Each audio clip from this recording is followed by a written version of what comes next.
إن الحمد لله نحمده ونستعينه ونستغفره ونعوذ بالله من شرور أنفسنا ومن سيئات أعمالنا من يهده الله فلا مضل له ومن يضلل فلا هادي له وأشهد أن لا إله إلا الله وحده لا شريك له وأشهد أن محمدا عبده ورسوله أما بعد. Louange à Allah, le créateur des cieux et de la terre, on le loue pour tout ce qu'il nous accorde comme bien, comme grâce. On lui demande de prier sur son prophète Mohammed, sallallahu alayhi wa sallam, sa famille, ses compagnons et tous ceux qui les ont suivis jusqu'au jour de la rétribution. Celui qu'Allah a guidé, personne ne peut l'égarer. Celui qu'Allah a égaré, personne ne peut le guider. Alors nous sommes toujours dans l'explication des fondements de la sunna de l'imam Ahmed ibn Hanbal, rahimahullah. Alors l'imam Ahmed dit وَمَنْ تَرَكَ الصَّلَاةَ فَقَدْ كَفَرَ وَلَيْسَ مِنَ الْأَعْمَالِ شَيْءٌ تَرْكُهُ كُفْرٌ إِلَّا الصَّلَاةَ Man tarakaha fahuwa kafirun wa qad ahallallahu qatlah. L'imam Ahmed a dit, celui qui a délaissé la prière a mécru. Et il n'y a pas une chose parmi les actes, parmi les œuvres, dont le délaissement est de la mécréance, si ce n'est la prière. Celui qui l'a délaissé, donc la prière, est un mécréant. Allah subhanahu wa ta'ala a autorisé sa mise à mort. Allah a autorisé sa mise à mort. Alors on a vu que les savants ont divergé sur le jugement de celui qui délaisse la prière par paresse. Parce que celui qui délaisse la prière en réuniant le caractère obligatoire de la prière, ça c'est un mécréant par consensus des savants. Mais les savants ont divergé sur le cas de celui qui délaisse la prière par paresse. Donc tout en reconnaissant le caractère obligatoire de la prière. Certains savants ont dit c'est un mécréant. D'autres ont dit il n'est pas mécréant, c'est un pervers, Jade, mais il reste musulman. Ceux qui ont dit que c'est un mécréant ont divergé entre eux. Celui qui délaisse la prière par paresse, tout en reconnaissant le caractère obligatoire de la prière, est mécréant. De qui, il est question de qui ici? Est-ce celui qui délaisse une seule prière? Alors il y a toute une divergence entre ces savants-là, c'est-à-dire les savants qui ont dit que celui qui délaisse la prière par paresse est mécréant. Ils divergent entre eux. Certains ont dit celui qui délaisse une seule prière, il est mécréant. D'autres ont dit non. S'il prie de temps en temps, il délaisse la prière de temps en temps, il est musulman, c'est un pervers. Mais s'il délaisse totalement la prière, donc il ne prie jamais, celui-là est mécréant. Et il y a d'autres paroles. Donc ces savants-là ont divergé. Donc ceux qui ont dit que celui qui délaisse la prière par paresse est mécréant. Ils divergent entre eux. Et on a vu que, l'avis que nous trouvons juste là le plus savant, on a vu que as-sahih, c'est que celui qui délaisse sa prière par paresse n'est pas mécréant. C'est un musulman pervers. C'est un musulman pervers. Et on a apporté des preuves par rapport à cela. Parmi les preuves qu'on a citées, le hadith de Shafa'a, le hadith de l'intercession. Et ce hadith a été cité par les savants qui ont dit que celui qui délaisse sa prière par paresse n'est pas mécréant. Ils ont pris ça comme argument. Comme l'a mentionné Ibn al-Qayyim dans son livre La prière et le jugement de celui qui la délaisse. Et le hadith de Shafa'a, c'est un hadith qui fait un rad aussi au Murji'a et ça fait un rad aussi au Khawarij. Parce que dans ce hadith, on voit bien que la foi baisse. Donc ça fait un rad au Murji'a, ça fait aussi un rad au Khawarij. Car ceux qui sont entrés en enfer, ils sont entrés en enfer par rapport à quoi? Par rapport au péché. Alors, je vais vous lire ici une parole de l'imam Ibn Battah et une parole du cheikh Mohammed Ibn Abdul Wahhab. Parce que vous devez savoir que parmi les savants qui ont adopté l'avis de ceux qui disent que celui qui délaisse la prière par paresse n'est pas mécréant, on a Ibn Battah. Et le cheikh Mohammed Ibn Abdul Wahhab a un avis allant dans ce sens-là. Alors, Ibn Battah dit ceci dans Al-Ibanat al-Sughra, à la page 183. Il dit ceci: ويخرج الرجل من الإيمان إلى الإسلام ولا يخرجه من الإسلام إلا الشرك أو برد فريضة من فرائض الله جاحدا بها فإن تركها تهاونا أو كسلا كان في مشيئة الله عز وجل إن شاء عذبه وإن شاء غفر له. Alors Ibn Battah dit ceci: l'homme sort de la foi vers l'islam et ne le fait sortir de l'islam que le shirk, donc le polythéisme, ou le fait de rejeter une obligation parmi les obligations d'Allah, tout en reniant cela. Donc, une obligation parmi les obligations d'Allah, c'est ce qu'Allah subhanahu wa ta'ala a obligé. Donc, il dit, ne le fait sortir de l'islam que le shirk, donc le polythéisme, ou le fait de rejeter une obligation parmi les obligations d'Allah, tout en reniant cela. Il dit, s'il délaisse cela, donc l'obligation, s'il délaisse cela par paresse, il est sous la volonté d'Allah. Si il veut, il le châtie. Si il veut, il lui pardonne. Jaïd. Le cheikh Mohammed ibn Abdul Wahhab, il dit ceci dans Ad-Durar al-Saniyya fil Ajwibat al-Najdiyya, au tome 1 à la page 102. Il dit ceci: Arkanul Islam al-Khamsa, awwaluha al-shahadatan, thumma arkan al-arba'a.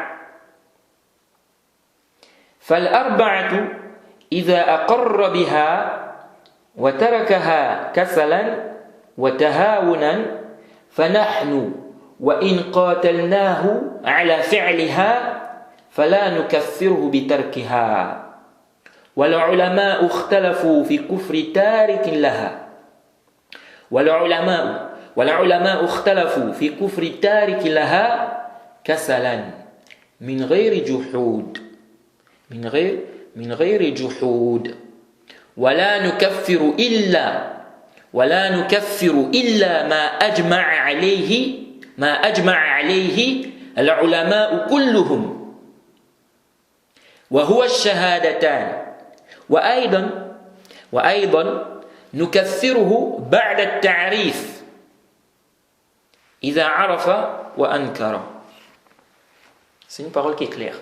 Le cheikh Mohammed ibn Abdul Wahhab dit ceci: les piliers de l'islam sont au nombre de 5. Le premier pilier, c'est l'attestation. Donc les 2 attestations. Il dit, puis les 4 piliers. Donc après l'attestation, on a les 4 autres piliers. Donc la prière, la zakat, le hajj, le jeûne.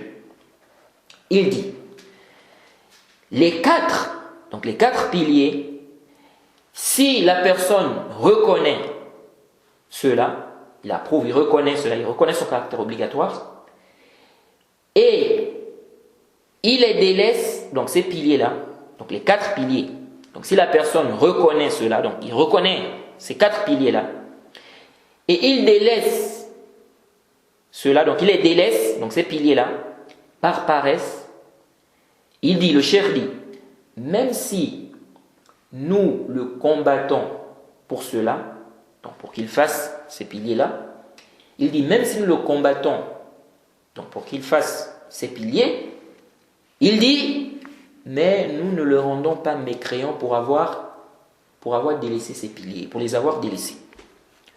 Nous ne le rendons pas mécréant pour les avoir délaissés. Donc il parle ici des 4 piliers: la prière, la zakat, le hajj, le jeûne. Ensuite, il dit, les savants ont divergé sur la mécréance de celui qui les délaisse. Donc les piliers là. Les savants ont divergé, donc les 4 piliers. Parce que les 2 attestations, celui qui délaisse là, c'est-à-dire celui qui refuse, donc il délaisse cela, il refuse d'attester, ça c'est pas un musulman. Il dit, les savants ont divergé sur la mécréance de celui qui délaisse ces piliers-là. Celui qui les délaisse, donc ces piliers-là, par paresse. Celui qui délaisse ces piliers-là par paresse, n'est-ce pas, celui qui délaisse cela par paresse tout en reconnaissant son caractère obligatoire.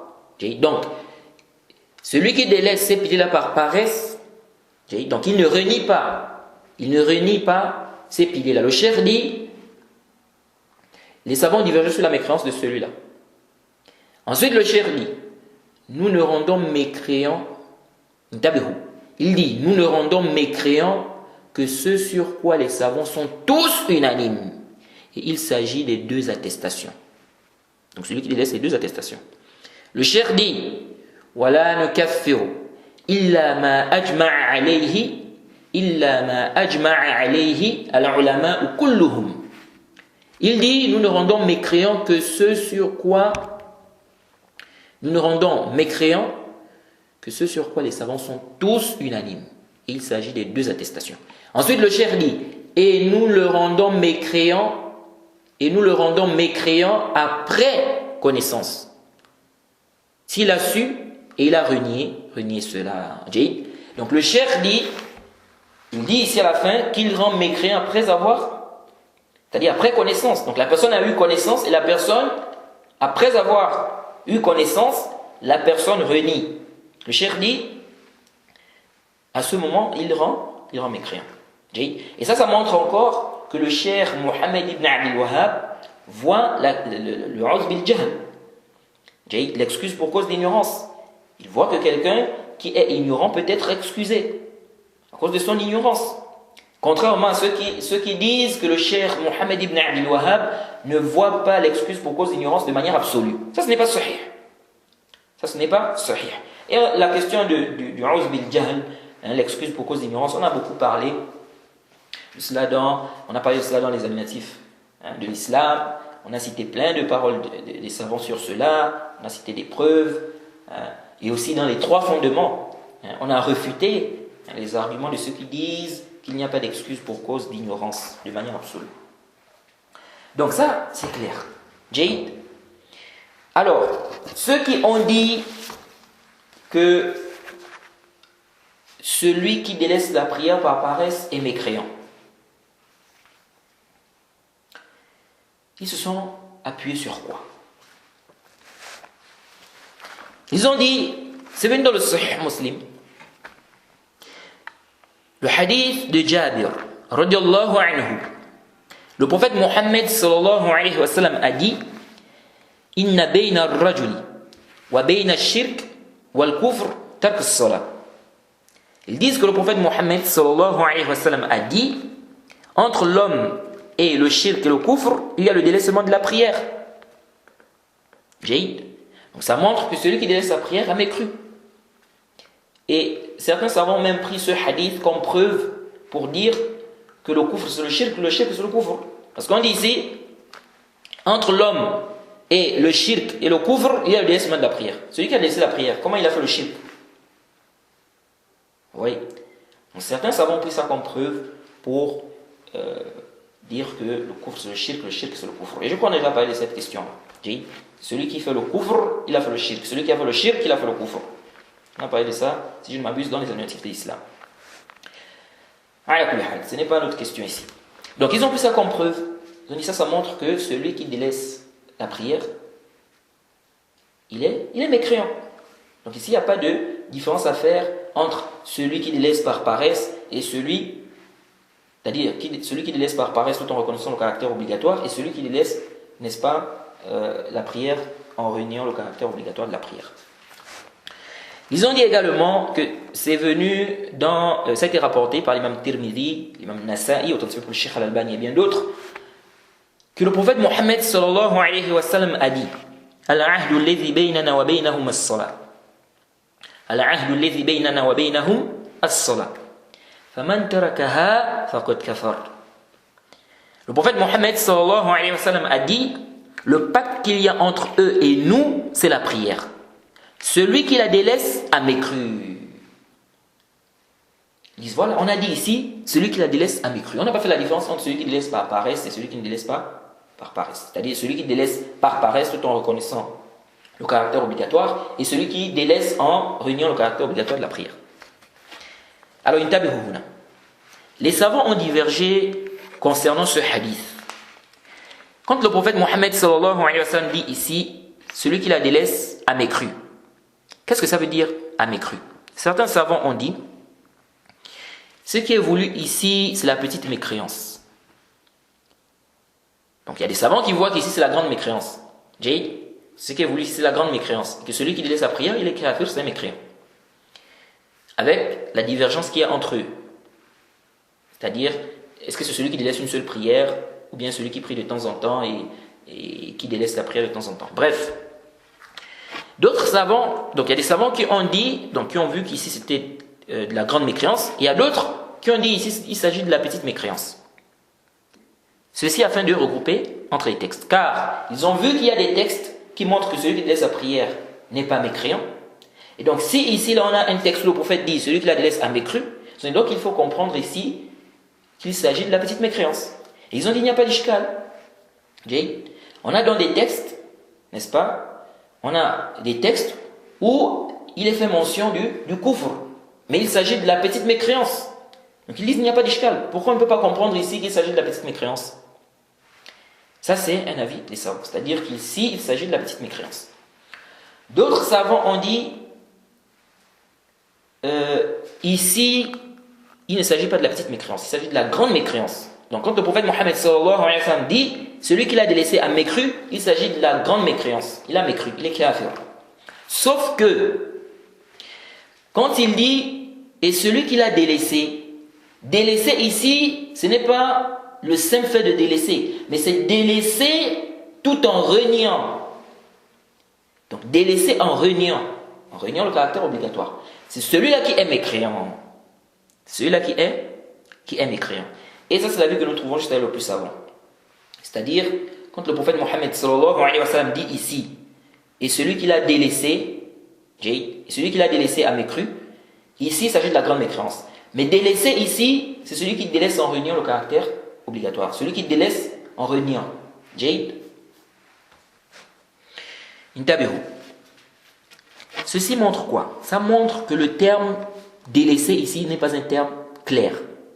Ça montre également que le terme, ou bien on va dire le verbe, il a mécru, quand on dit ici, celui qui la délaisse a mécru, ça montre qu'ici ce n'est pas clair. De même, quand on dit celui qui l'a délaissé, ça montre que ce n'est pas clair. Pourquoi? Parce qu'on peut comprendre par celui qui la délaisse a mécru, on peut comprendre ici qu'il s'agit de la petite mécréance. On peut comprendre aussi qu'il s'agit de la grande mécréance. Donc ce n'est plus un terme clair. Parce qu'on peut comprendre ça, on peut comprendre ça. De même, quand le prophète Mohammed sallallahu alayhi wa sallam dit et celui qui la délaisse, on peut comprendre celui qui délaisse simplement, comme on peut comprendre celui qui délaisse en reniant. Donc ça veut dire que le terme, ici, le hadith n'est plus clair. C'est pourquoi les gens qui disent non mais c'est clair, non, le prophète a dit celui qui l'a délaissé a mécru. Ya akhi, on peut te citer aussi des textes où c'est venu celui qui fait ceci a mécru. Pourtant tu dis que ce n'est pas de la grande mécréance ici. On peut te citer des textes où il y a le terme koufr, où le terme koufr, le koufr est venu. Le terme koufr, c'est venu. Pourtant, tu ne dis pas que c'est de la grande mécréance. Donc, intabihou. Quand le prophète Mohammed sallallahu alayhi wa sallam dit, quand il a parlé de celui qui délaisse, lorsqu'il a parlé du sang du musulman, lorsqu'il a dit que le sang du musulman n'est halal que dans 3 cas, là-dedans il a mentionné, le prophète Mohammed sallallahu alayhi wa sallam a mentionné celui qui délaisse sa religion. Il a dit At-tariq li dinihi. At-tariq li dinihi. Ça englobe celui qui renie sa religion. Celui qui renie sa religion. Et on a vu que le mot délaisser en langue arabe, il peut être accompagné de reniement. On a vu ça. Et on a vu la preuve de cela.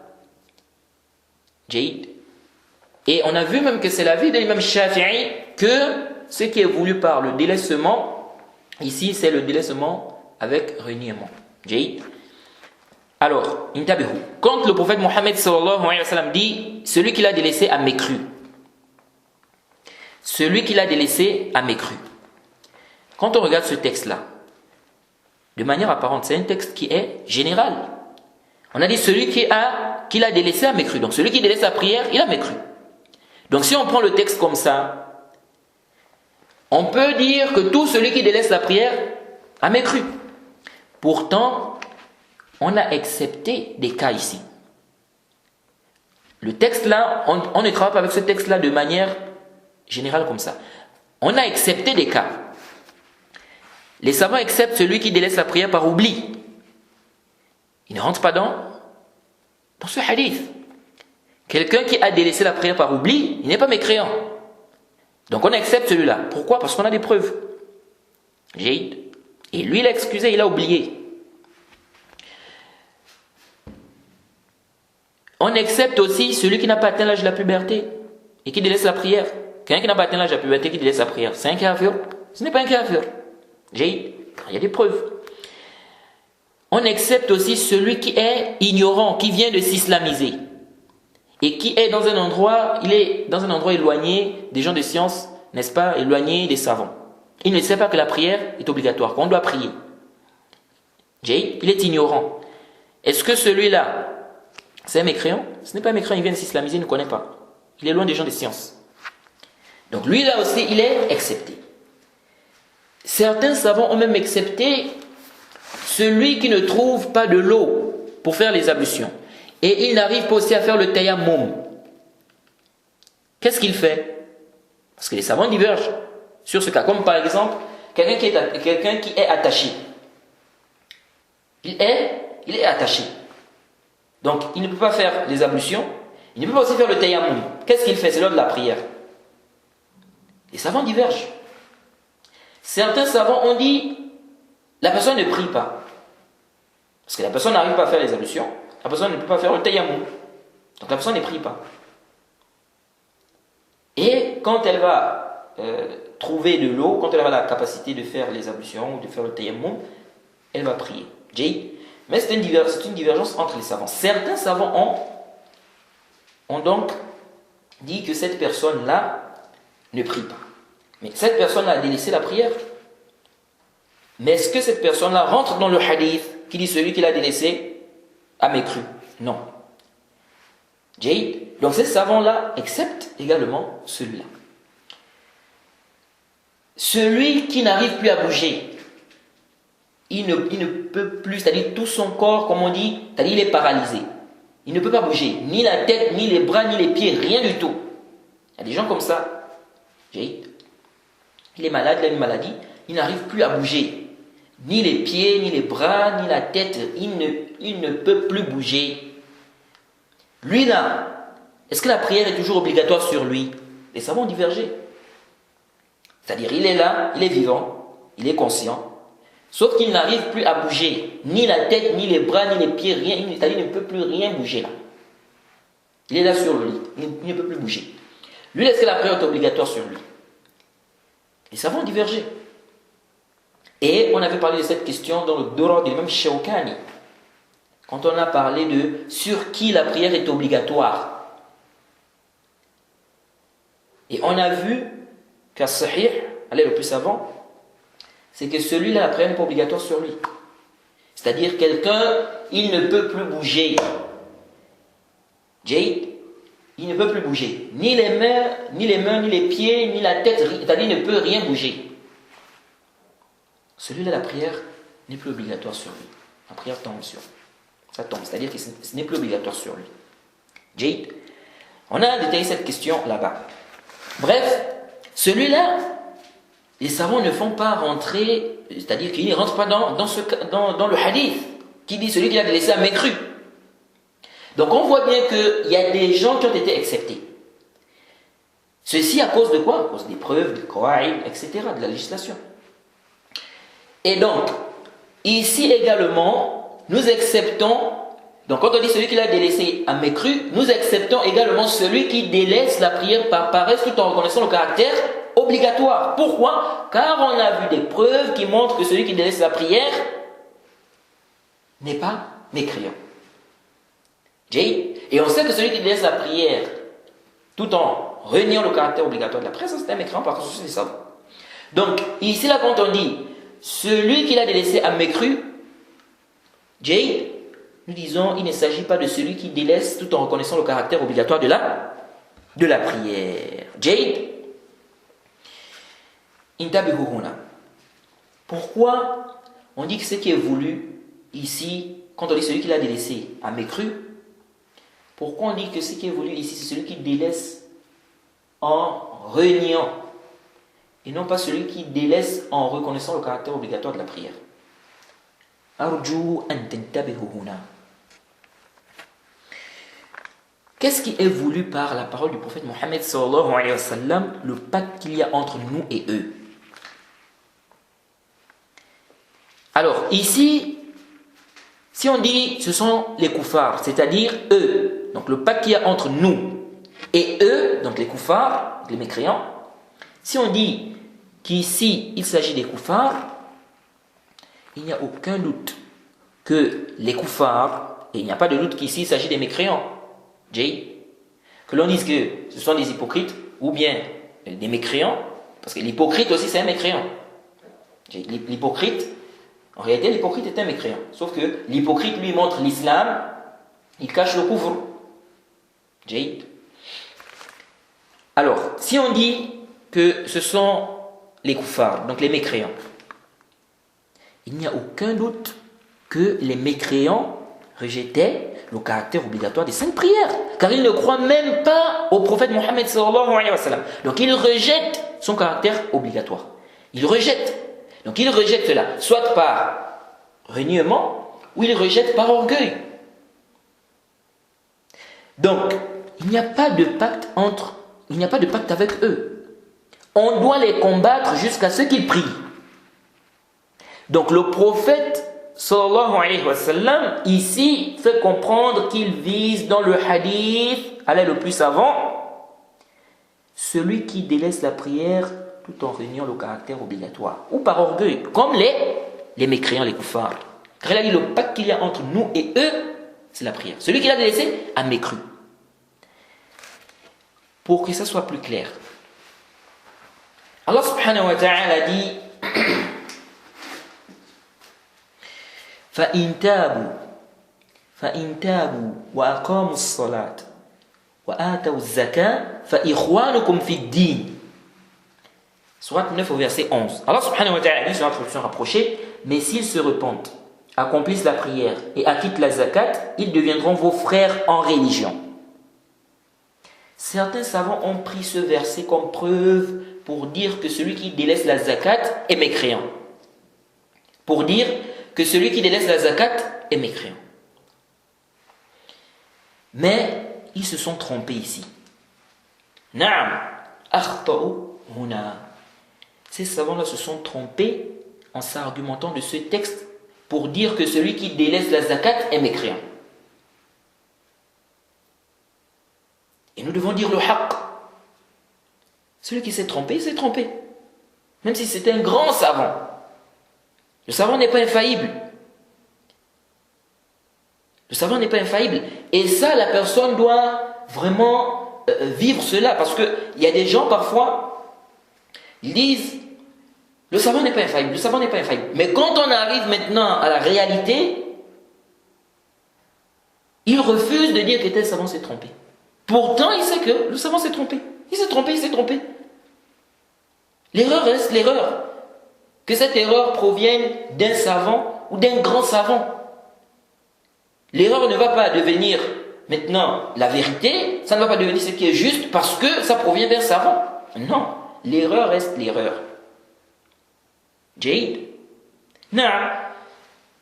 Si c'est un grand savant ou si c'est un savant de la sunna qui est connu pour son suivi des preuves, etc., Jade, on trouve des excuses à ce savant-là, comme on peut. Peut-être ceci, peut-être cela, peut-être ceci, peut-être cela. Il garde sa place, on le respecte, mais on ne le suit pas dans son erreur. Donc si on a des preuves claires que ce que ce savant-là a dit, ou ce que tel savant a dit est une erreur, on dit c'est une erreur.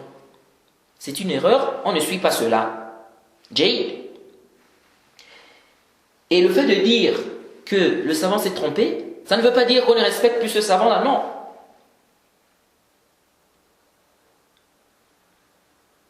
On respecte ce savant. C'est un savant qui est connu, il garde sa place, mais ici, là, on ne le suit pas, il s'est trompé, on ne le suit pas dans ça. Jade, non. Si une parole contredit les preuves, ou une parole contredit les preuves, la compréhension des salafs, c'est mardoud. Peu importe celui qui vient avec. Donc si on a des preuves qui montrent que telle parole est une erreur, on ne suit pas cette parole-là. Même si ça provient d'un grand savant. Même si la parole-là provient, même si cette parole-là provient d'un grand savant.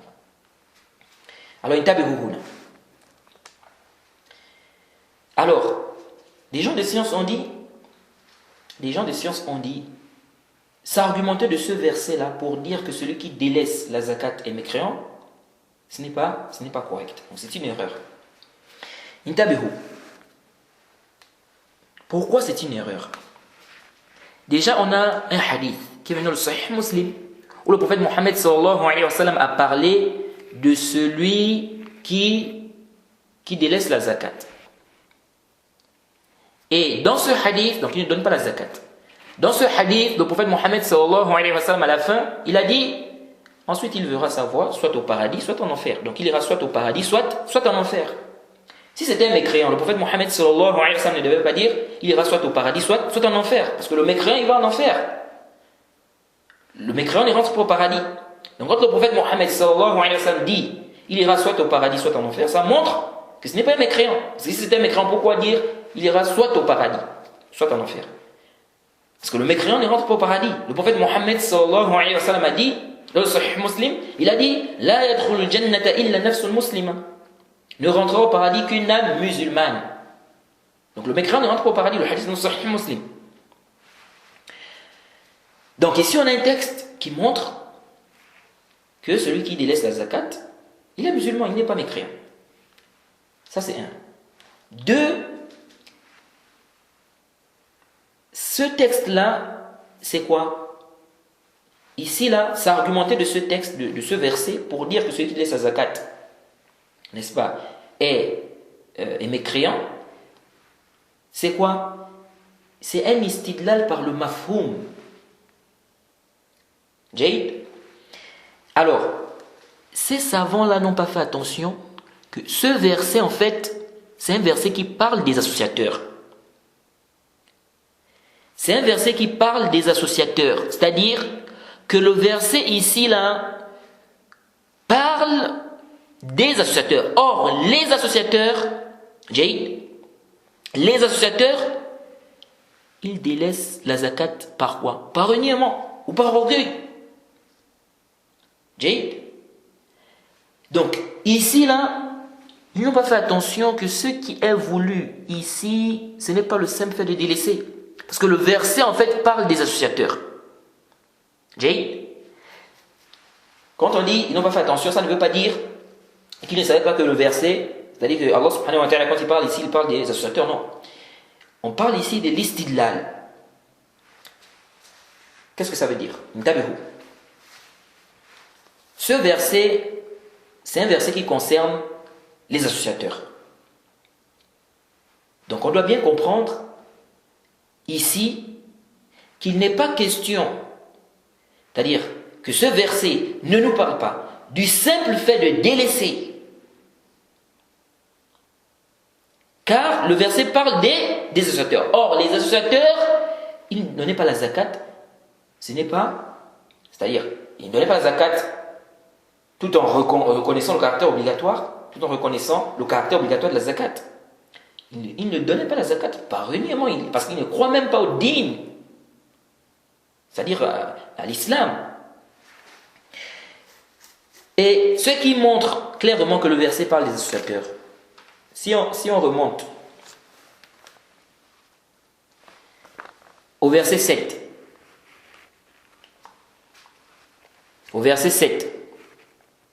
donc surat 9 au verset 7, Allah subhanahu wa ta'ala dit sur l'introduction rapprochée, comment y aurait-il pour les associateurs un pacte admis par Allah et par son messager?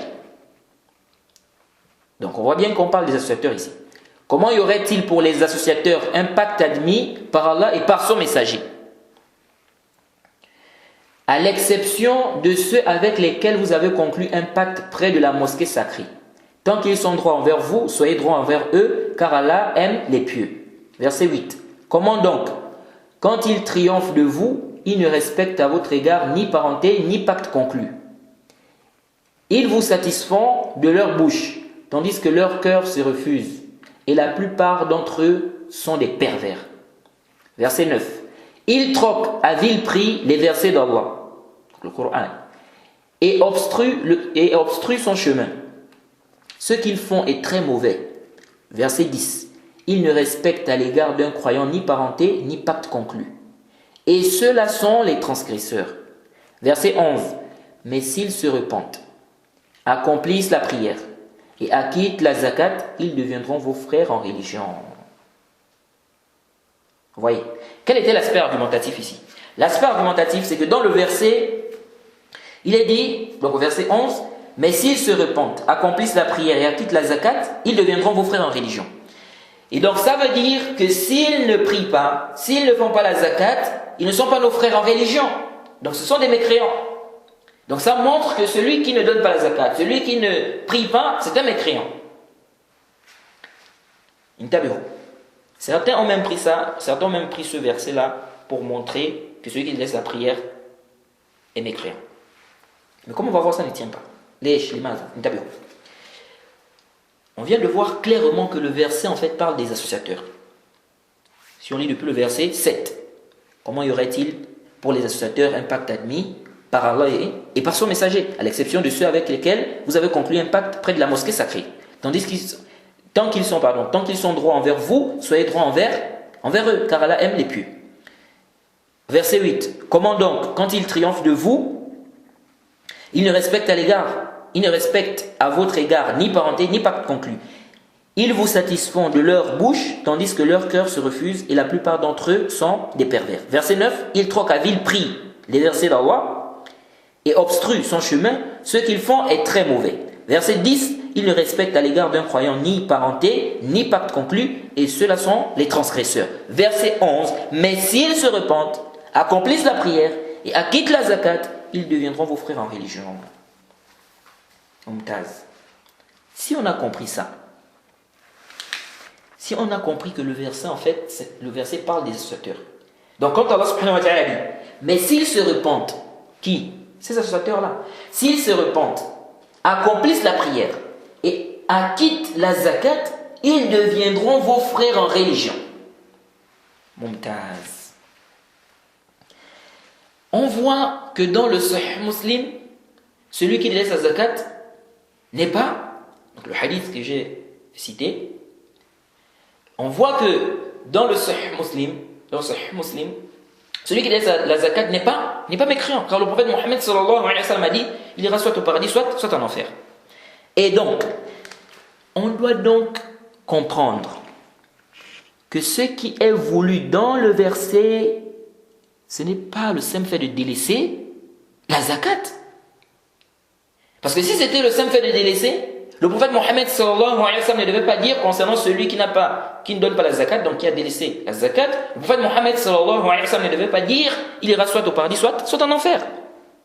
Donc on doit comprendre le verset par rapport à ceux-là dont il était question, c'est-à-dire que ceux-là qui ne donnaient pas la zakat, ces associateurs-là qui ne donnaient pas la zakat, qui ne priaient pas, ils ne faisaient pas cela parce que, c'est-à-dire, ils ne faisaient pas cela en reconnaissant le caractère obligatoire.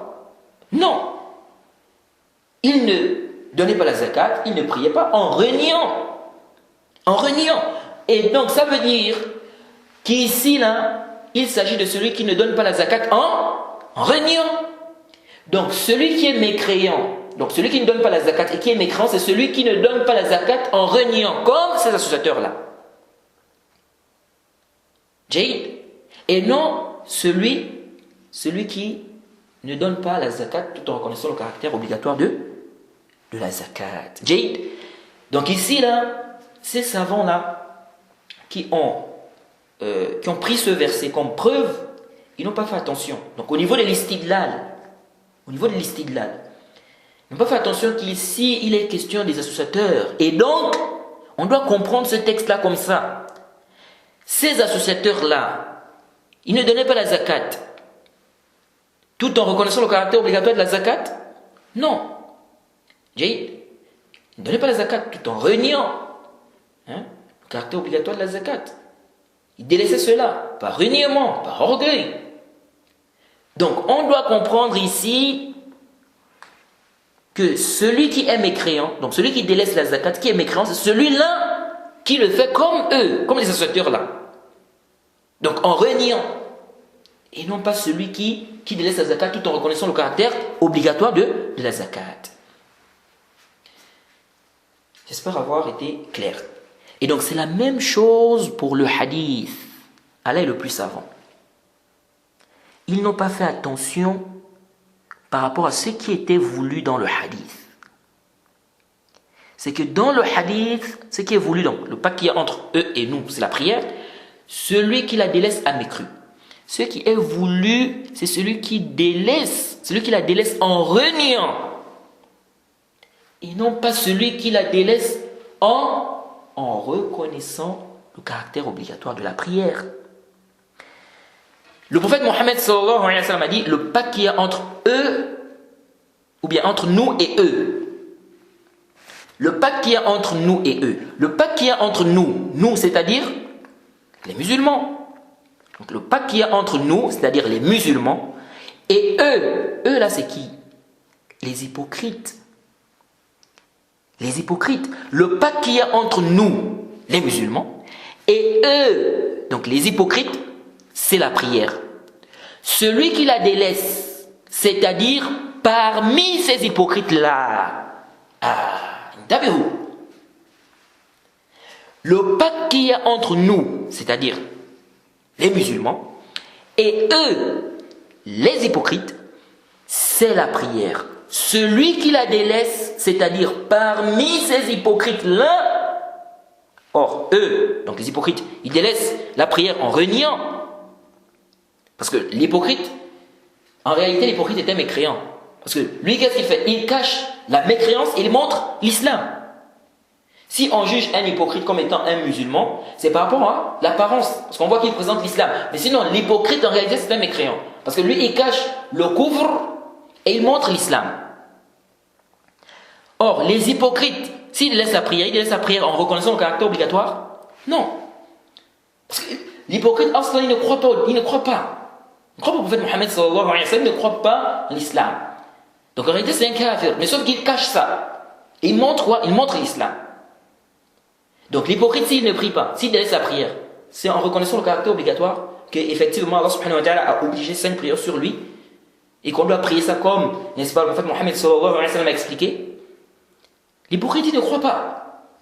Donc, l'hypocrite, s'il délaisse la prière, il délaisse ça en reniant ou par orgueil.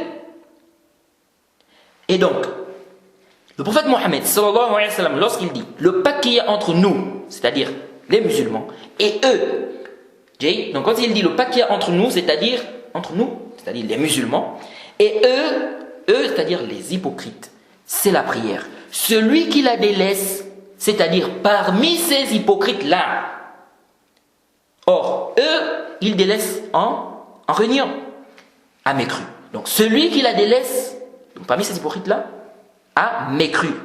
En apparence et intérieurement. Parce que l'hypocrite, en réalité, il est mécréant. Il est mécréant. Il est déjà mécréant à la base même. Oui. Parce que lui, il cache le couvre. Donc c'est un mécréant, en réalité. Donc, s'il délaisse la prière, on voit ici qu'il a mécru.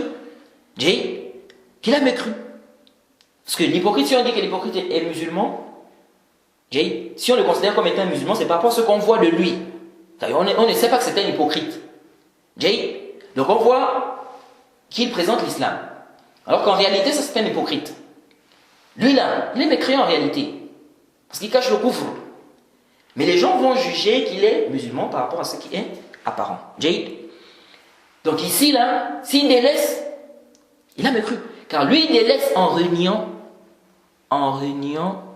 n'est-ce pas, le caractère obligatoire. Il ne délaisse pas par orgueil ou en reniant. Donc ce n'est pas le simple fait de délaisser. Ça veut dire quoi tout ça? Ça veut dire ici, si on dit qu'il s'agit ici des hypocrites. Quand le prophète Mohammed sallallahu alayhi wa sallam dit, le pas qu'il y a entre nous et eux, donc les hypocrites, c'est la prière. Celui qui la délaisse, donc parmi ces hypocrites-là, a mécru. Ça veut dire ici que celui qui a mécru, celui qui délaisse sa prière et qui a mécru, c'est celui-là qui délaisse ça comme eux. Donc, comme les hypocrites. Or, eux, s'ils délaissent sa prière, ils délaissent sa prière en reniant. Ce n'est pas en reconnaissant le caractère obligatoire de la prière. Et donc, du moment où on a des textes, qui montrent que celui qui délaisse sa prière n'est pas mécréant. Et quand on voit un texte comme ça, on doit donc comprendre. On voit un texte où on dit celui qui la délaisse a mécru. On doit donc comprendre. Qu'est-ce que ça veut dire? C'est comme dans le verset. Allah subhanahu wa ta'ala dit, mais s'ils se repentent, accomplissent la prière et acquittent la zakat, ils deviendront vos frères en religion. On voit un texte qui montre que celui qui délaisse la zakat est musulman. Donc on doit comprendre qu'est-ce qui est voulu par ce verset. Est-ce que ici il s'agit de celui qui n'accomplit pas, c'est-à-dire qui ne donne pas la zakat, seulement comme ça, ou bien c'est celui qui ne donne pas la zakat en reniant. Donc quand on voit le contexte du verset, on lit le verset, à partir du verset 7, on voit que le verset parle en fait des associateurs. Or, on sait que les associateurs ne donnaient pas la zakat, ce n'était pas juste comme ça. C'est-à-dire, ils ne donnaient pas la zakat en reniant ou par orgueil. Et donc, quand Allah subhanahu wa ta'ala dit, s'ils accomplissent la prière et acquittent la zakat, ils deviendront vos frères en religion. Donc, si on doit comprendre de ce verset que ça veut dire que s'ils ne prient pas, ils ne donnent pas la zakat, ce ne sont pas nos frères en religion, et donc celui qui ne prie pas, qui ne donne pas la zakat, il n'est pas musulman. On doit comprendre ici que ce qui est voulu, c'est celui qui ne prie pas, qui ne donne pas la zakat, comme eux, les associateurs, faisaient. Or, eux, ils ne priaient pas, ils ne donnaient pas la zakat. C'est par quoi? Parce qu'ils reniaient ce digne, ils rejetaient ce digne. Ils rejetaient, n'est-ce pas, les ahkam, la prière, le jeûne. Donc soit ils reniaient, soit c'était par orgueil. Et donc celui qui est mécréant, c'est celui qui fait cela comme ça.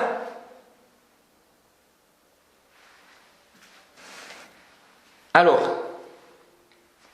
quant au fait de dire, parce qu'il y en a qui ont dit, non mais si on dit que dans le hadith, quand le prophète Mohammed sallallahu alayhi wa sallam dit, celui qui l'a délaissé a mécru. Si on dit que ce qui est voulu ici, c'est celui qui a délaissé en reniant. Celui qui a délaissé en reniant. Certaines personnes disent, mais quel est alors l'intérêt de mentionner la prière? Parce que celui qui délaisse le jeûne en reniant son caractère obligatoire, c'est un kafir. Celui qui délaisse la zakat en reniant son caractère obligatoire, c'est un kafir.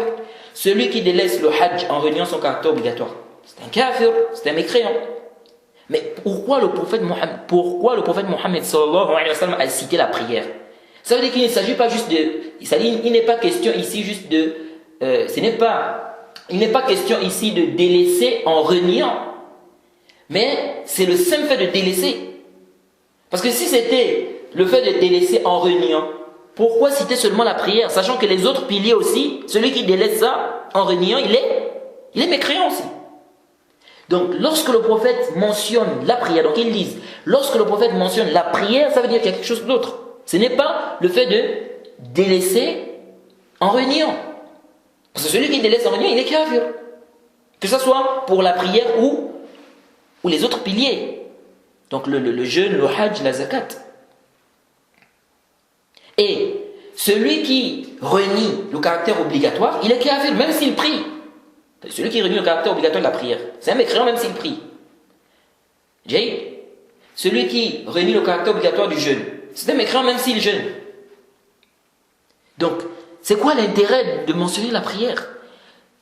Donc, du moment où le prophète Mohammed sallallahu alayhi wa sallam a mentionné la prière, ça montre que ce n'est pas ici celui qui délaisse Et lorsque le prophète Mohammed sallallahu alayhi wa sallam dit celui qui l'a délaissé a mécru, ça veut dire qu'il ne s'agit pas ici de celui qui a délaissé en reniant. Mais celui qui délaisse, même s'il reconnaît le caractère obligatoire, car celui qui renie, il est mécréant même s'il prie. Donc quel est l'intérêt alors d'avoir mentionné la prière? Donc le fait que le prophète Mohammed sallallahu alayhi wa sallam cite la prière ici, ça montre que c'est celui qui délaisse, même s'il reconnaît le caractère obligatoire de la prière. Donc certaines personnes disent ça. Et il y a des gens qui ont même négligé cet avis. C'est-à-dire l'avis qui dit, l'avis d'Imam Shafi'i et de certains salafs, qui dit que ce qui est voulu ici, quand on dit celui qui l'a délaissé, c'est celui qui l'a délaissé en reniant. Il y a des gens qui ont négligé vraiment cet avis, ils ont dit non, ça ne peut même pas passer. Pourquoi? Parce qu'ils se sont dit, mais quel est l'intérêt alors? Pourquoi on a mentionné la prière? Parce que même les autres piliers aussi, celui qui le délaisse en réunion, il est kafir. Alors, arju an tantabihu huna. Nous disons, il y a un intérêt. Pourquoi le prophète Mohammed sallallahu alayhi wa sallam a mentionné la prière, il n'a pas mentionné les autres piliers là, donc le jeûne, la zakat, le hajj? Pourquoi il a mentionné la prière? Intabihu. Nous disons, il y a un intérêt. Ces koufars là, ces mécréants, qui délaissent la prière, ils délaissent la prière en reconnaissant le caractère obligatoire, ou bien ils délaissent la prière en reniant? Ils délaissent la prière en reniant. En reniant ou par orgueil. Et donc, du moment où ces mécréants-là délaissent la prière en reniant ou par orgueil, il faut donc qu'ils se repentent et qu'ils reconnaissent son caractère obligatoire. Comme dans le verset. Parce que, qu'est-ce qu'Allah subhanahu wa ta'ala a dit dans le verset? Allah subhanahu wa ta'ala a dit, s'ils se repentent, accomplissent la prière et acquittent la zakat, ils deviendront vos frères en religion. Donc, s'ils se repentent, donc ils rentrent dans l'islam, ils deviennent musulmans, ils doivent prier, ils doivent faire la zakat. Parce que ce sont des gens en fait qui renient le caractère obligatoire de ces choses. Donc quand ils s'islamisent, ils doivent faire cela. Si quelqu'un s'islamise, il rentre dans l'islam, puis c'est l'heure de la prière, il ne prie pas. On lui dit que c'est l'heure de la prière est obligatoire, il faut prier, etc. Il dit qu'il ne prie pas, il refuse de prier. Ça montre quoi? Ça montre qu'il continue toujours à ne pas reconnaître le caractère obligatoire de la prière. Ça veut dire qu'il continue toujours à ne pas reconnaître le caractère obligatoire de la prière. Et donc, ce n'est pas notre frère en religion jusqu'à ce qu'il prie. Quelqu'un rentre, quelqu'un s'est islamisé. Parce que le kafir, le mécréant, l'associateur, s'il ne prie pas, c'est pas qu'il reconnaît le caractère obligatoire des saintes prières. Il reconnaît, non, effectivement, ce n'est pas qu'il reconnaît qu'effectivement on a obligé 5 prières sur lui, il doit prier, il doit faire les 5 prières par jour. Non, parce que il n'est pas, pour lui l'islam, ce n'est pas la religion de vérité, ce n'est pas vrai. Donc lui, il ne prie pas en reniant ou par orgueil. Par orgueil. Alors, s'il s'islamise, il rentre dans l'islam, on lui dit qu'il doit prier, c'est obligatoire pour lui de prier. Et lui, il refuse de prier. Il refuse de prier. Ça montre quoi? Ça montre qu'il n'a pas toujours approuvé son caractère obligatoire. Et donc, la législation a donc mis la prière comme un signe apparent. Car c'est parmi les signes les plus apparents. Car ça se répète. On fait 5 prières par jour. Contrairement à la zakat. Il peut ne pas avoir le nisab. Donc il ne va pas faire la zakat. Donc on ne pourra pas savoir s'il renie le caractère obligatoire de la zakat. S'il continue toujours à renier, donc celui qui s'est islamisé là, on ne va pas savoir s'il continue toujours à renier le caractère obligatoire de la zakat. En plus, il y a un temps pour la zakat. Donc avec la zakat, on ne peut pas déclarer comme ça qu'il est mécréant. Parce qu'il n'a pas donné la zakat. Ce qui peut ne pas avoir le nisab. En apparence, il dit, je n'ai pas le nisab. Or, la prière, non, la prière, ça se répète. Ça se répète. Et même si tu es malade, tu pries. Quelqu'un est malade, il a un palu par exemple, il a une fièvre. Est-ce que parce qu'il a le palu, la fièvre, qu'il ne peut pas prier? Il prie. Le hajj aussi,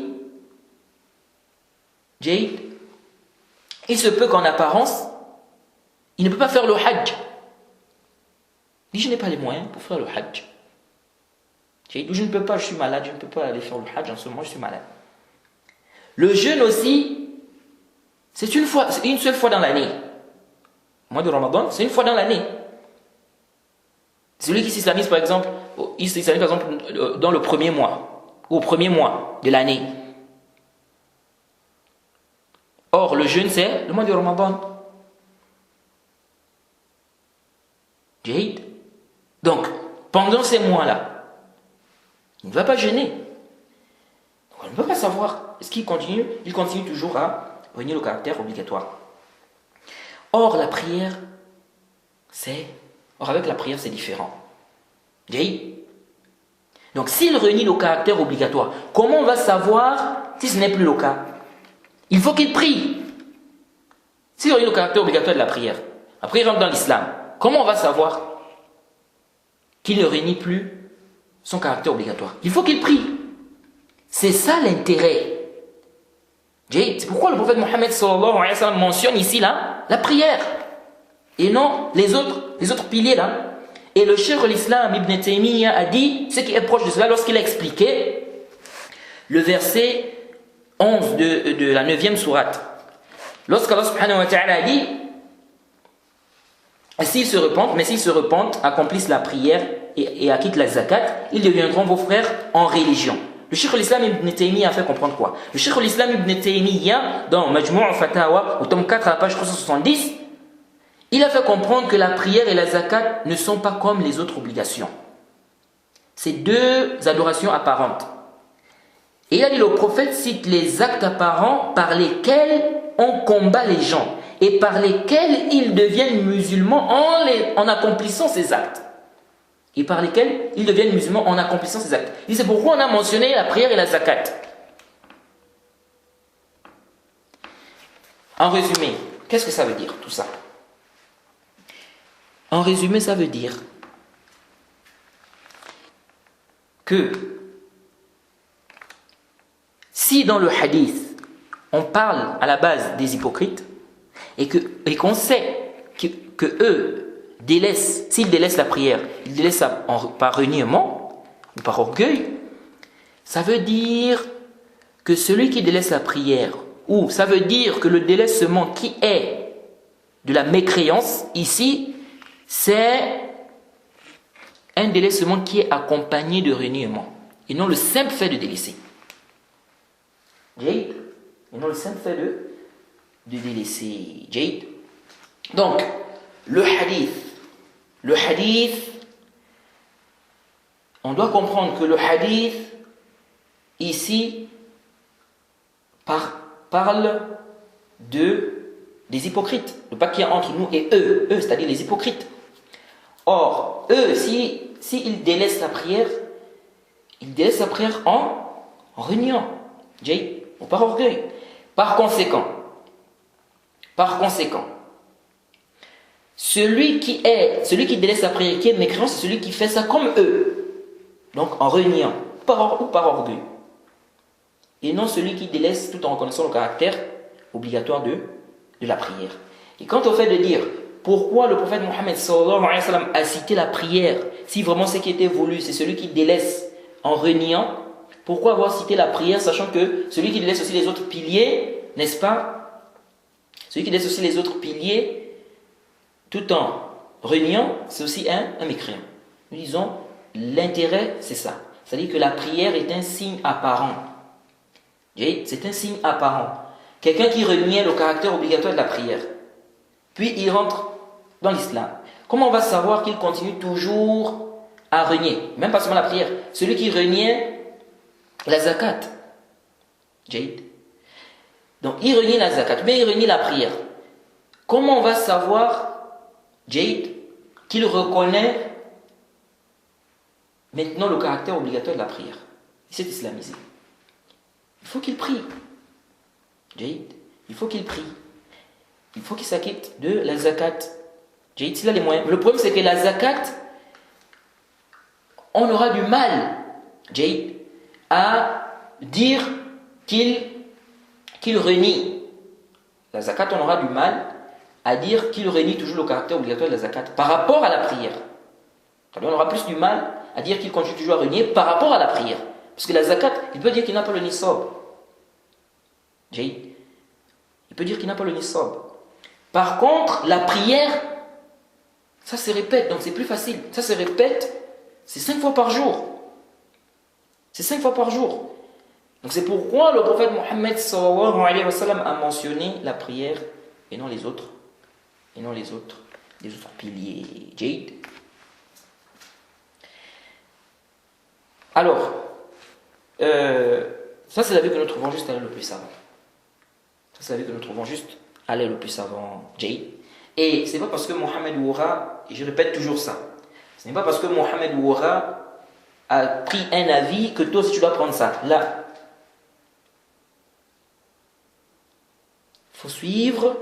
il faut suivre l'épreuve. Jade, il faut suivre l'épreuve. Alors, maintenant, ceux qui ont dit que non, le texte est clair, on a dit, celui qui l'a laissé, il a mécru. Celui qui l'a laissé, il a mécru. Le texte est clair. Le prophète Mohammed sallallahu alayhi wa sallam dit La tarji'u ba'di kuffara.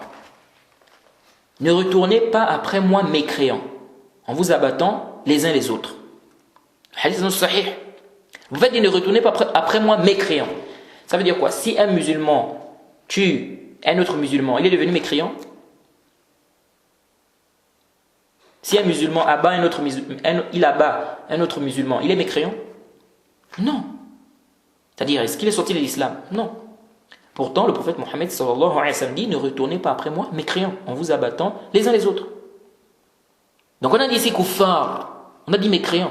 Pourtant, on sait bien que si un musulman tue un autre musulman, il n'est pas mécréant, il n'est pas sorti de l'islam.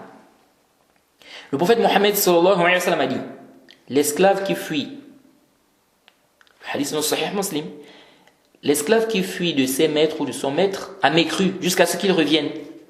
Il a dit faqad kafar. Quand il dit faqad kafar, il a mécru. Ça veut dire quoi il a mécru? Ça veut dire qu'il y a un esclave qui fuit de son maître. Il est devenu mécréant, il est sorti de l'islam. C'est pourquoi Ibn Abd al-Barr et certains savants ont dit, ceux qui ont dit que le texte est clair, on a dit celui qui l'a laissé, il est mécréant. Donc c'est clair, on a dit celui qui a laissé, il est mécréant.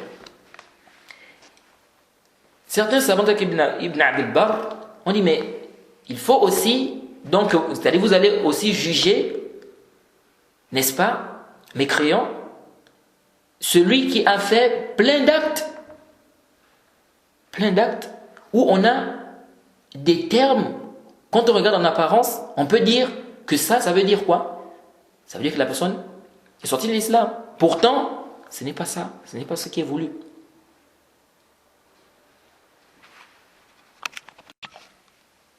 Par exemple, le prophète Mohammed sallallahu alayhi wa sallam a dit le fornicateur ne pratique pas la fornication en étant croyant au moment où il fornique.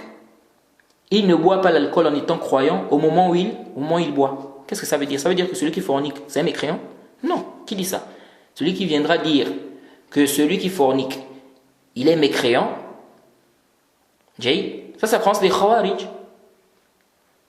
C'est la croyance des Khawarij, comme le frère Abdul Majid, qu'Allah le guide. Il dit, si un musulman tue un innocent, il sort de l'islam. Donc il devient mécréant. Ça, c'est la croyance des Khawarij. C'est la croyance des Khawarij. Tuer quelqu'un, c'est un péché, c'est un grand péché. Mais ça ne fait pas sortir de l'islam. Ça, c'est la croyance des Khawarij. C'est pourquoi Abdul Majid doit se repentir. Il doit se repentir et il doit revenir vers la vérité. Il doit faire un audio ou un écrit où il dit clairement que je me suis trompé sur cette question, je demande à Allah pardon, je reviens, il faut que les gens sachent que ce que j'avais dit là, c'est une erreur parce que ça se propage. Il doit reconnaître qu'il s'est trompé, que c'était une erreur, et il doit faire tauba, il doit faire un repentir. Sinon, il sera classé parmi les Khawarij. Oui. Parce que ça, c'est la croyance des Khawarij. Tu dis, un musulman qui tue un innocent, il sort de l'islam, il devient mécréant. Ça, c'est la croyance des Khawarij. Ce sont eux qui font sortir les gens de l'islam à travers les grands péchés.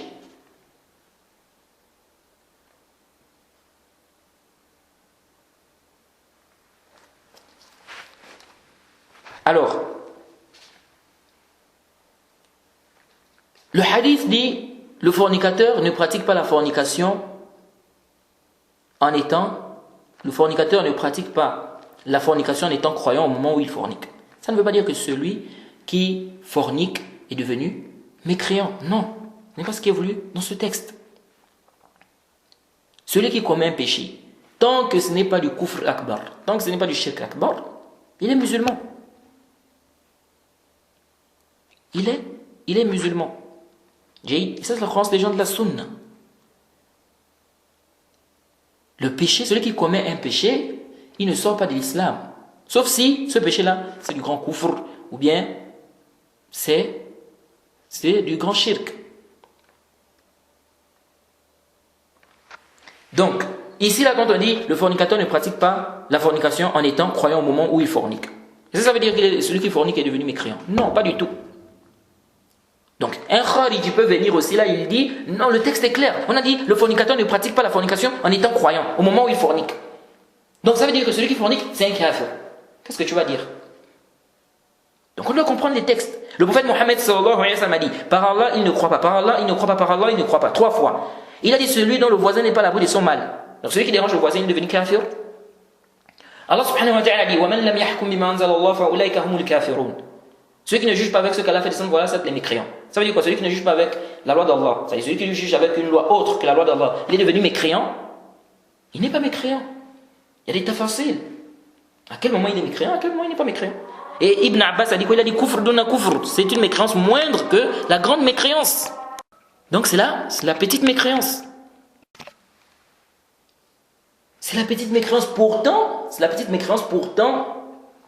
Pourtant, ici, Allah subhanahu wa ta'ala dit, voilà, ça les mécréants.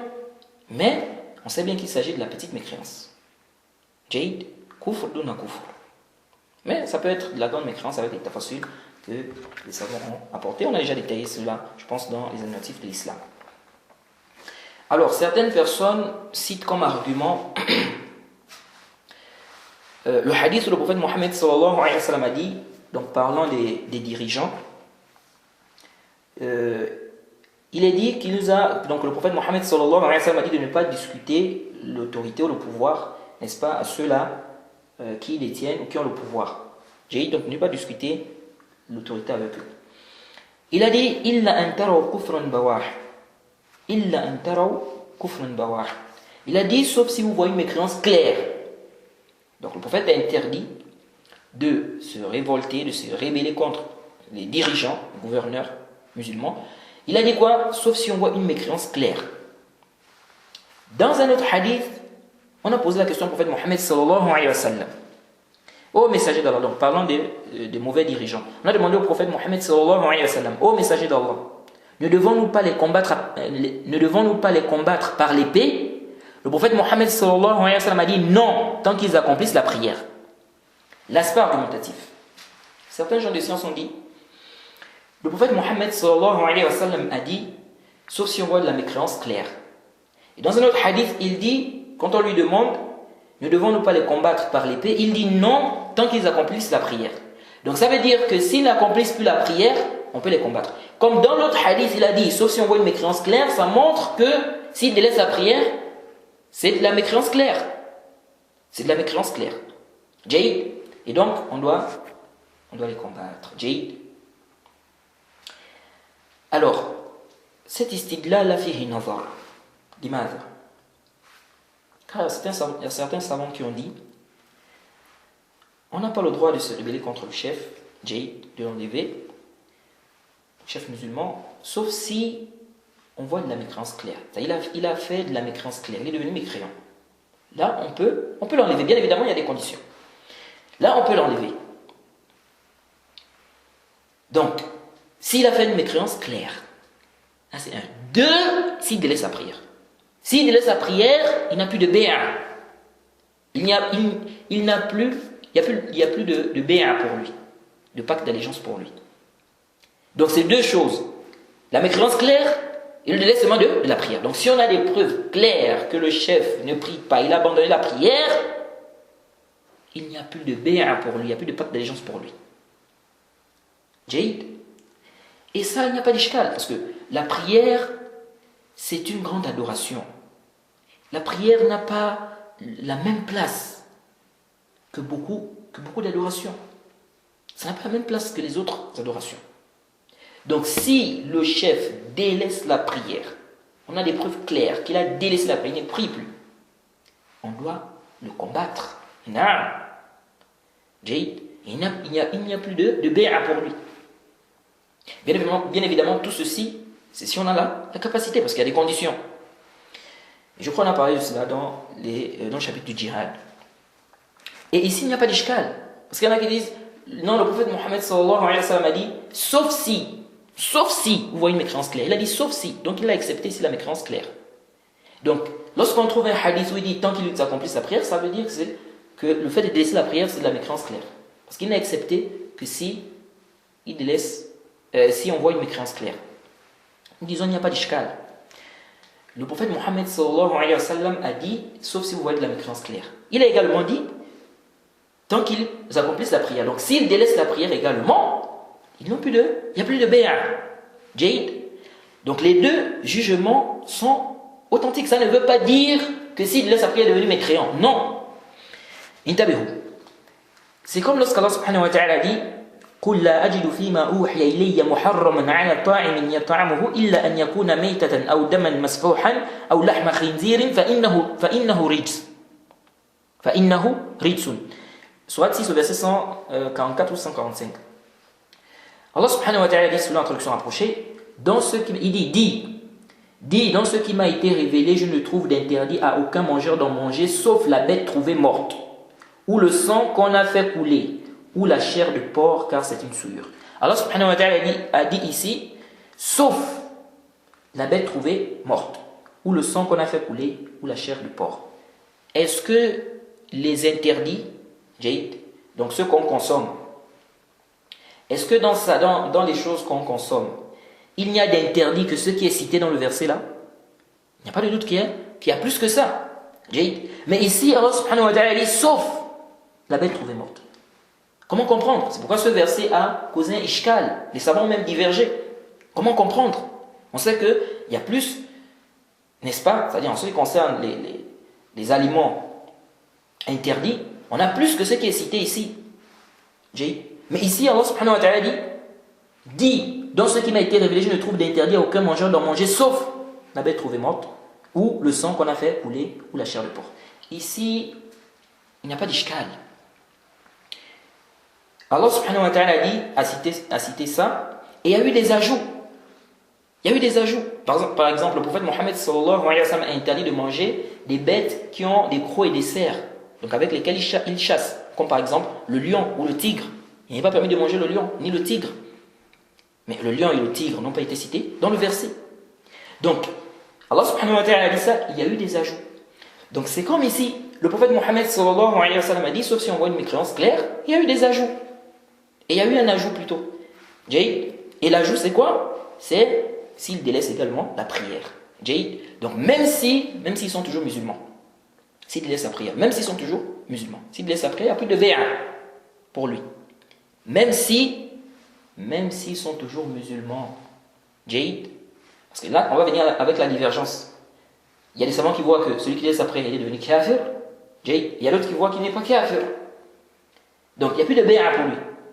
Donc, qu'on dise qu'il est toujours musulman ou pas, il n'y a plus de bé'a pour lui. Car le prophète Mohammed sallallahu alayhi wa sallam a dit non tant qu'ils accomplissent la prière. Donc, s'ils n'accomplissent plus la prière, ici on peut les combattre. Et celui qui délaisse la prière, il doit être combattu. Il doit être même tué. C'est pourquoi l'imam Ahmed a dit quoi ici? L'imam Ahmed a dit وَلَيْسَ مِنَ الْأَعْمَالِ شَيْءٌ تَرْكُهُ كُفْرٌ إِلَّا الصَّلَاةِ مَنْ تَرَكَهَا فَهُوَ كَافِرٌ وَقَدْ أَحَلَّ اللَّهُ قَتْلَهُ. C'est-à-dire, il n'y a pas une chose parmi les œuvres dont le délaissement est de la mécréance si ce n'est la prière. Celui qui l'a laissé est un mécréant. Allah a autorisé sa mise à mort. Donc celui qui délaisse sa prière, on doit le combattre. Donc il n'y a pas de différence à faire entre le chef et celui qui n'est pas chef. Entre le dirigeant et celui qui n'est pas dirigeant. Donc si le dirigeant a délaissé la prière, on doit le combattre. Jaïd. Bien évidemment, comme je l'ai dit, tout ceci avec des conditions. Avec des conditions. Ce n'est pas le mabahas ici. Jaïd. Ici, on est en train de parler du jugement de celui qui délaisse la prière. Donc il n'y a pas d'ishkal, ici. Avant, on va s'arrêter ici, on demande qu'Allah nous facilite. Et cette question ne doit pas causer de la haine entre les frères. C'est une question où les savants ont divergé. Celui qui délaisse la prière par paresse, est-ce qu'il est musulman, il n'est pas musulman? Les savants ont divergé. Celui qui est convaincu de l'avis des savants qui ont dit qu'il est kafir, Jaïd, il est convaincu de cet avis, il ne suit pas ça par passion, khalas, il a des salafs dans ça. Celui qui est convaincu aussi de l'avis des savants qui ont dit qu'il n'est pas kafir, il a des salafs aussi dans ça. Il n'a pas suivi par passion, il suit par rapport au preuves, il est convaincu de cet avis. Khalas. On n'a pas besoin de faire des problèmes pour ça, celui-là il va avoir la haine contre celui-là, l'autre va avoir la haine contre celui-là, à cause d'une telle question. Là, du moment où tu as des salafs dans ça, et tu as suivi les preuves, tu n'as pas suivi la passion, il n'y a pas d'ishkal, il n'y a pas de problème. Et prends garde de suivre un avis dont tu n'as pas un salaf dans ça. Prends garde. Et, alhamdulillah, dans les avis que nous adoptons, que ce soit dans le fiqh ou autre, on a des gens qui nous ont précédés dans ça. Et j'espère ne jamais avoir un avis sans avoir un salaf dans ça. Donc quelqu'un qui m'a précédé dans ça. Et à supposer que c'est arrivé ou que ça arrive, cela ne peut être qu'une erreur de ma part. Pensant qu'il y a une divergence sur tel ou tel sujet. Pensant qu'il y a une divergence sur le sujet. Et à supposer, donc par supposition, à supposer que c'est arrivé ou que ça arrive, je demande à Allah de me pardonner. Ça ne peut être qu'une erreur de ma part, en pensant qu'il y a une divergence. Mais alhamdulillah, les avis que nous adoptons, nous avons des savants qui nous ont précédés dans ça. Donc prends garde de suivre un avis, tu n'as aucun salaf dans ça. Prends garde.